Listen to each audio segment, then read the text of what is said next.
Hello दोस्तों, आप सभी का स्वागत है आपके अपने YouTube चैनल मैथ मस्ती एकेडमी। दोस्तों, मैं हूं सोनू कुमार और आज आप लोग के लिए हम लेकर आए हैं ये मैथ का। देख रहे हैं हम 59 तक ऑब्जेक्टिव करा चुके थे। अब ये 60 से होने वाला है क्योंकि हम रियल नंबर जो है बहुत पढ़ा चुके थे। यानी कि रियल नंबर से जितने सारे ऑब्जेक्टिव पूछने वाले थे वो सभी के सभी मैंने उसका सॉल्यूशन करा चुका था। अब यहाँ पर 2-3 और बच गए हैं, बाकी हम लोग देखेंगे बहुपद। अगर आप बिहार बोर्ड की तैयारी कर रहे हैं तो याद कर ले, अगर एक भी इससे क्वेश्चन बाहर पूछेगा तब कहिएगा। इसको अगर ध्यान से पढ़ लीजिएगा जितना हम ऑब्जेक्टिव कराने वाले हैं, और इतना करने के बाद अगर एक भी सवाल छूट गया तो आप समझ जाइए कि अपने मेहनत नहीं कर रहे हैं। ये यानी कि पूरा जितना हम करवाएंगे उतना से बाहर एक भी ऑब्जेक्टिव नहीं रहने वाला है। तो देखिए, यानी कि 59 तक ऑब्जेक्टिव कराए हैं, उसके बाद ये 60 से अब हम लोग चलेंगे। लेकिन सबसे पहले बड़ी बात है कि अगर हमारे चैनल को आप देख रहे हैं तो सबसे पहले चैनल को सब्सक्राइब कर लें, क्योंकि आप सब्सक्राइब नहीं करेंगे तो हमारा मनोबल कैसे बढ़ेगा। हम आप लोग के लिए मेहनत करते हैं तो हमारा चैनल, आपका दायित्व तो बनता है कि हमारे चैनल को सब्सक्राइब करें, दोस्तों के पास शेयर करें, ताकि मतलब हम और मेरे अंदर एक ऊर्जा आए, एनर्जी आए, ताकि और हम ज्यादा से ज्यादा वीडियो बनाने का काम करें। ठीक है, सब्सक्राइब लाइक करने का तो पैसा नहीं लगता भाई, सब्सक्राइब लाइक कर दो। अब देखिए 60 नंबर क्वेश्चन की ओर चलते हैं समय ना गवाते हुए।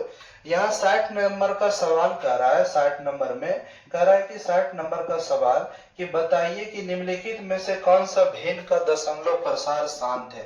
कौन सा भिन्न का जो है दशमलव प्रसार शांत है। ठीक है, कौन सा भिन्न का दशमलव प्रसार शांत है। देखिए, तो शांत होने के लिए कल भी हमने बताया था और आज भी बता देते हैं कि शांत तभी होता है, यानी कि शांत होने के लिए अगर कोई भी परिमेय संख्या p बटे q के रूप में है तो इसको सबसे पहले हम क्या करेंगे, Q को प्राइमरी फैक्टर में तोड़ेंगे, इसको अभाज्य गुणनखंड में तोड़ना है।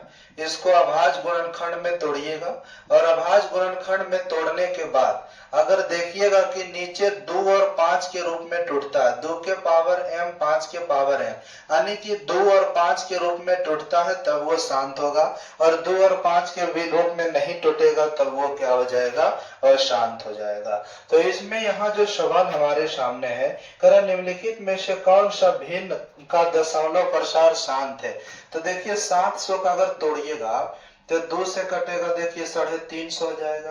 फिर 2 से काटेंगे तो 100 कितना होगा, 75 हो जाएगा। फिर 2 से नहीं लगेगा, 5 से लगेगा, 5 से लगेगा, 3 से भी लग जा रहा है यहाँ पर, नहीं 3 से नहीं लगेगा, 5 से लगेगा। तो 5 दूना 10, 5 पचे 25, फिर 5 से लगाइएगा कितना, 5 दूना 10, और फिर नहीं 5 तिया 15, अब 5 सते कितना 35। अब देखिए यहाँ 7 आ जा रहा है, इसका मतलब ये भी हमारा शांत नहीं है। और यहाँ 2100 में भी 7 और 3 आ ही जाएगा, ये भी नहीं है। और अगर नीचे देखिए 2 है, 3 है, 5 है, ये सब गुणज में है। ठीक है, गुना में है, 2 है, 3 है, 5 है, 7 है। अब ऑप्शन नंबर इसका डी होगा, इनमें से कोई नहीं, यानी कि कोई ऐसा क्रम नहीं है जेकर की दशमलव प्रसार शांत होगा। ठीक है, कोई भी नहीं है जिसका की दशमलव प्रसार क्या हो, शांत हो। अब नेक्स्ट क्वेश्चन की ओर चलते हैं, तो इसका सॉल्यूशन भी हम कराते जा रहे हैं। कह रहा है कि बताइए किसका दशमलव प्रसार शांत है। तो देखिए 81 को तोड़िएगा तो 3 के फॉर्म में टूटेगा, जो कि गड़बड़ है, होगा नहीं। फिर देखिए आप यानी कि 16/41, 16/41 को तोड़िएगा तो और नहीं टूटेगा, 2 और 5 में। 45 को तोड़िएगा वो भी नहीं टूटेगा, यानी 16×5 = 80। ऑप्शन नंबर डी को तोड़ेंगे तो 2 और 5 के रूप में टूटेगा। ठीक है, यानी कि ये देखो क्या हो जाएगा, होगा 19/2 के पावर 4 गुना 5, 2 और 5 के रूप में टूट गया, इसका मतलब ये शांत है। अब निम्नलिखित में से किसका दशमलव प्रसार अशांत है।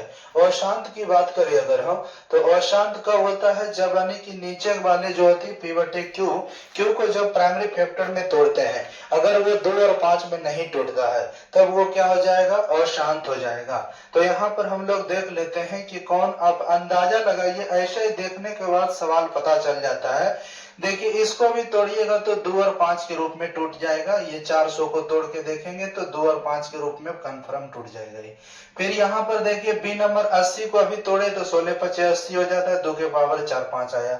यहाँ भी 400 ही दोनों से में, इसका मतलब ऑप्शन नंबर सी जो है ये हमारा क्या है, शांत नहीं है, यानी कि अशांत है। ऑप्शन नंबर सी अशांत। ऑप्शन नंबर सी क्या हो गया, अशांत हो गया। ऑप्शन नंबर सी क्या हो गया, और शांत। फिर किसका दशमलव प्रसार शांत है, तो किसका दशमलव प्रसार शांत है, आप देख लीजिए कौन टूटने वाला है। 1600 210 का नहीं होगा, 25 3 75 3088 भी नहीं होगा।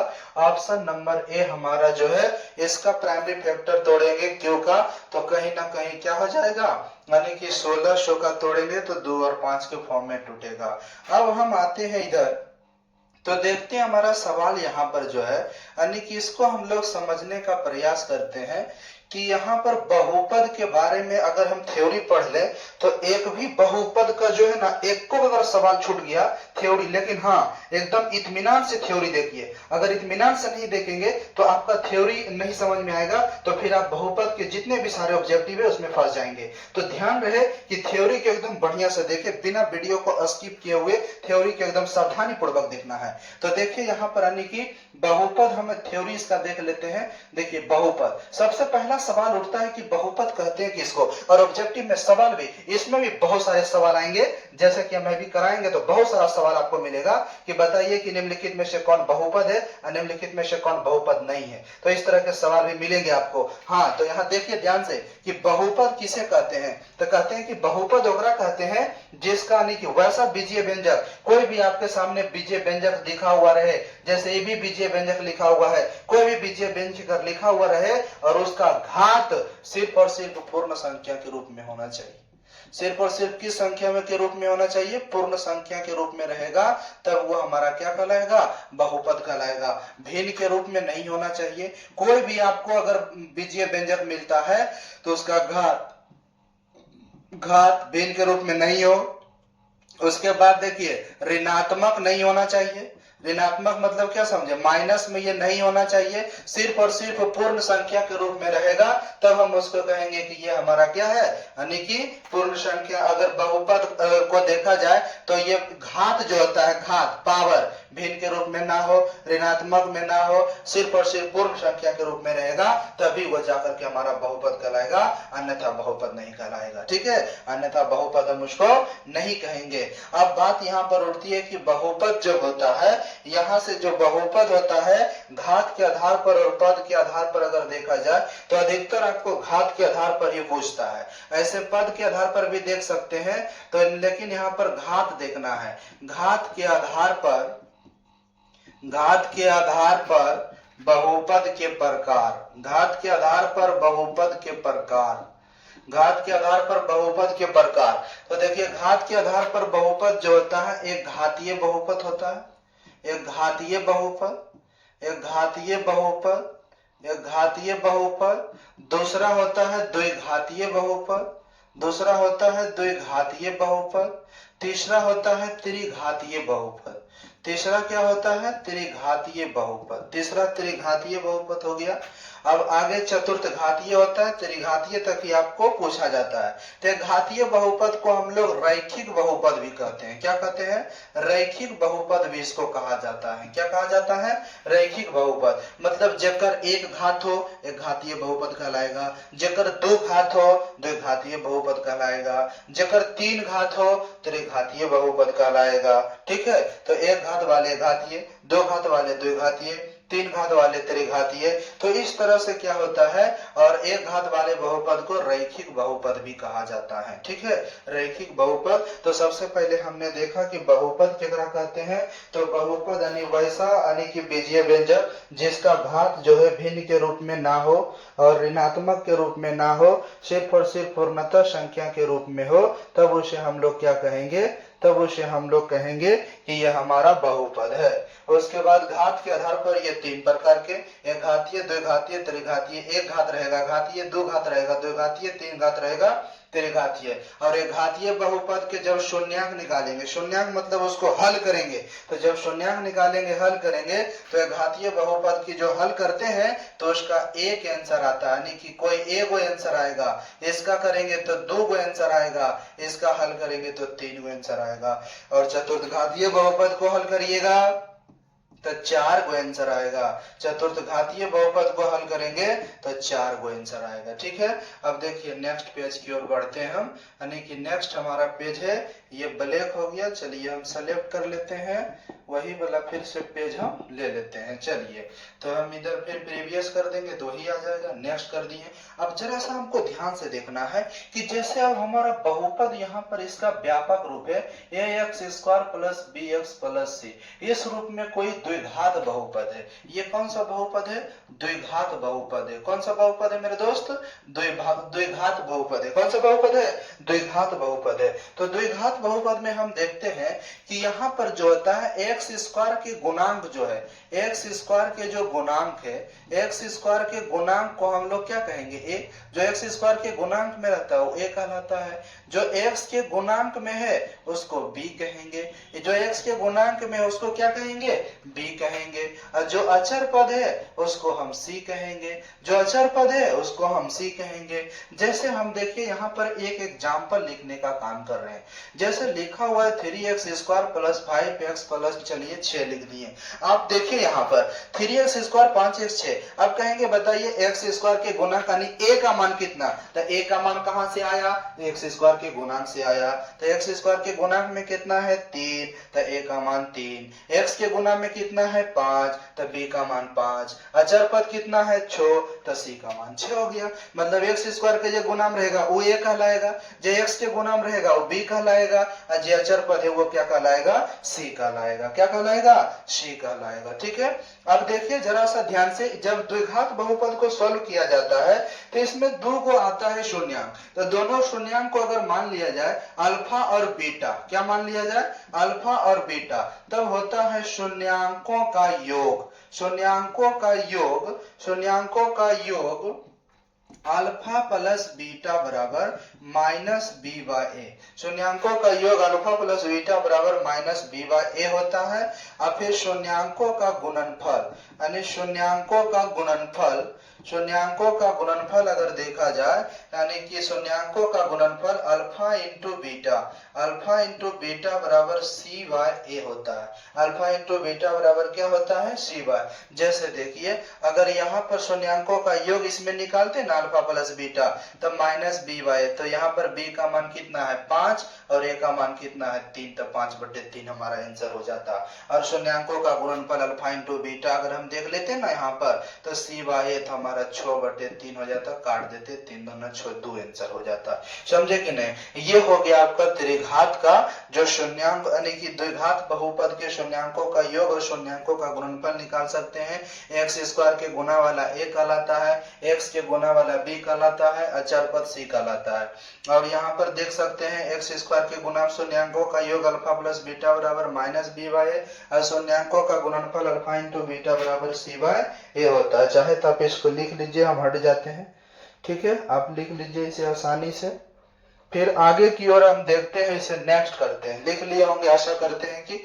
अब देखिए हमारा नेक्स्ट पेज जो है, अब नेक्स्ट पेज यहाँ पर देखिए फिर से हमने वही पेज ले रहे हैं जो पेज यहाँ पर था, थीम बैकग्राउंड चेंज कर देंगे, ये आ गया। तो चलिए हम ध्यान से देखते हैं कि अब यहाँ पर चलिए अगर शून्यांकों का योग और गुणनफल ही दे दिया आपको, suppose that alpha plus beta का मान ही दे रखा है और अल्फा इंटू बीटा का मान दे दिया है, ये दोनों का मान अगर मान के चलिए दिया हुआ है,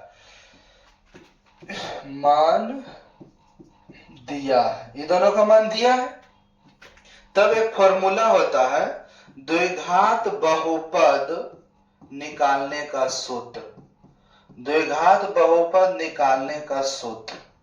ठीक है, द्विघात बहुपद निकालने का सूत्र जो होता है, ये क्या होता है? द्विघात बहुपद निकालने का सूत्र अगर देखेंगे तो होता है x² होता है x square minus alpha plus beta into x अब प्लस अल्फा इंटू बीटा। सोचो कि अल्फा प्लस बीटा का मान दे रहेगा, अल्फा इंटू बीटा का मान दे रहेगा, तो अगर हम बैठा नहीं देंगे हम, जैसे मान के चलिए 5 है 2 दे ले, तो X square minus 5x plus 2 हो जाएगा। नो टेंशन, निकल गया आसानी से, कोई दिक्कत नहीं होगा। ठीक है, तो इसी तरह से अब देखिए त्रिघात बहुपद का व्यापक रूप, त्रिघात बहुपद का व्यापक रूप, त्रिघात बहुपद का व्यापक रूप, त्रिघात बहुपद का व्यापक रूप क्या हो जाएगा, तो यहां से देखेंगे त्रिघात बहुपद का जो व्यापक रूप है, त्रिघात बहुपद का व्यापक रूप होता है ax³ plus bx square plus cx plus d होता है। ठीक है, तो इसमें 3 गो शून्यांक निकलता है, एक अल्फा हो गया हमारा, एक हमारा अल्फा हो गया, एक हमारा बीटा हो गया, एक हमारा गामा हो गया। Alpha beta gamma, alpha beta gamma, 3 गो शून्यांक निकलता है, एगो अल्फा एगो बीटा एगो गामा, अल्फा बीटा गामा। क्या है, alpha beta gamma, alpha beta gamma. उसके बाद चलिए अल्फा बीटा गामा हो गया। अब इसमें भी शून्यांकों का योगफल होता है, शून्यांकों का योग, शून्यांकों का योग, शून्यांकों का योग, शून्यांकों का योग alpha plus beta plus gamma बराबर वही होगा माइनस बी बाय ए। क्या होता है, माइनस बी बटे ए होता है। ठीक है, माइनस बी बटे ए होता है। फिर नेक्स्ट पेज कर देते हैं, थीम करेंगे, यहाँ पर बैकग्राउंड चेंज कर लिए। चलिए अगर ये देखा जाए यहाँ पर शून्यांकों का योग हो गया था, अब क्या होता है कि दो दो शून्यांकों करके गुणनफल का योग, गुणनफल का, जैसे अल्फा इंटू बीटा, फिर beta into gamma, gamma into alpha बराबर होता है सी बाय। और तीनों शून्यांकों का गुणनफल, इसका जो 3 शून्यांक था यानी शून्यांकों का गुणनफल, शून्यांकों का गुणनफल बराबर जो होता है alpha into beta into gamma बराबर माइनस डी बाय ए होता है। Alpha into beta into gamma बराबर माइनस डी बाय। अगर आपको क्या करे, alpha plus beta plus gamma दे दिया वो रहे, alpha into beta plus beta into gamma plus gamma into alpha दे दे रहे, अगर बाद alpha into beta into gamma पूछे तब आपको क्या करना है, यानी कि त्रिघात बहुपद, त्रिघात बहुपद निकालने का सूत्र, निकालने का सूत्र देखिए, त्रिघात बहुपद निकालने का सूत्र क्या होता है, alpha x Q minus alpha plus beta plus gamma, और फिर प्लस एक्स, इसमें एक्स स्क्वायर होगा, इसमें क्या हो जाएगा, इंटू में x square plus alpha into beta plus beta into gamma plus gamma into alpha into x, और उसके बाद minus alpha into beta into gamma. ये हमारा क्या था, त्रिघात बहुपद का ये सारा कुछ हम सूत्र देख लिए। ठीक है, अब देखिए फिर से एक बार प्रीवियस कर देते हैं, उसके बाद नेक्स्ट वीडियो में आपको ऑब्जेक्टिव सॉल्यूशन करा देंगे। ठीक है, यहाँ से हमारा बहुपद शुरू हुआ।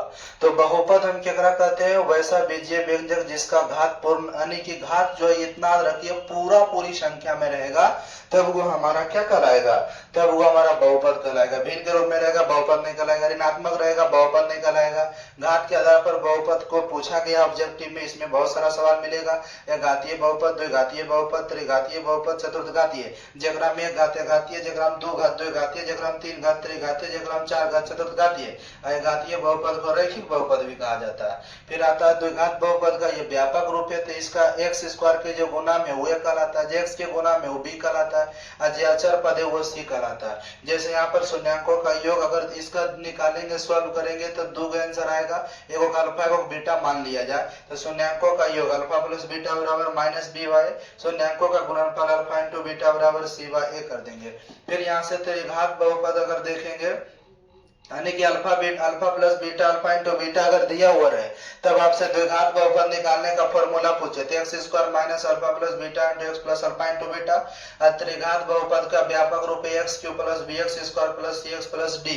यहाँ से इसका भी 3 गो शून्यंक आएगा, एगो अल्फा एगो बीटा एगो गामा मान लिए। शून्यंकों का योग alpha plus beta plus gamma बराबर माइनस बी बाय, और बाद दो शून्यंकों करके गुणनफल का योगफल alpha into beta plus beta into gamma into alpha C by, फिर शून्यंकों का गुणनफल alpha into beta into gamma बराबर माइनस डी बाय।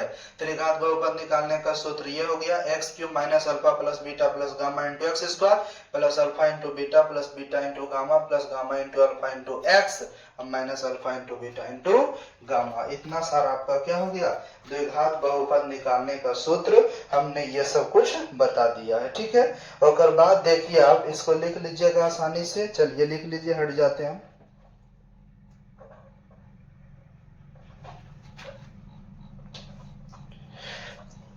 अब देखिए हम यहाँ से क्या करेंगे, क्योंकि वीडियो हमारा बहुत लंबा हो रहा है इसलिए वीडियो लंबा ना हो इसके लिए नेक्स्ट पार्ट में हम क्या करेंगे, अगर आप इस थ्योरी को बढ़िया से पढ़ लिए, अब देखिए इसमें हम तहलका मचा देंगे, गर्दा उड़ेगा एकदम, समझे ना। गर्दा जगह कहते हैं ना कि एकदम गर्दा उड़ा देना, उसी तरह से इसमें गर्दा उड़ जाएगा। नहीं विश्वास है तो आप इसको बनाएंगे, एक देख लीजिएगा, और फिर नेक्स्ट वीडियो में आएंगे तब देखिए बहुपद आप कितना बनाएंगे। एकदम ऐसी क्वेश्चन हम रख ले रहेंगे, आपका ये कमेंट करिए सर इसका आंसर ये होगा, इसका आंसर ये होगा, समझे कि नहीं। तो चलिए अब नेक्स्ट वीडियो में मिलते हैं। थैंक यू, धन्यवाद। अब वीडियो देखने के लिए आपका बहुत सराहनीय की समझे स्वागत है। इसी तरह से आप हमारे मनोबल को बढ़ाते रहें ताकि हम आपके लिए वीडियो लेकर आए। चैनल सबको ग्रोथ कराइए भाई, सब्सक्राइब कर दीजिए, शेयर कीजिए, कौन सा पैसा लगता है सब्सक्राइब करने का, समझे कि नहीं। चलिए मिलते हैं नेक्स्ट वीडियो में, धन्यवाद।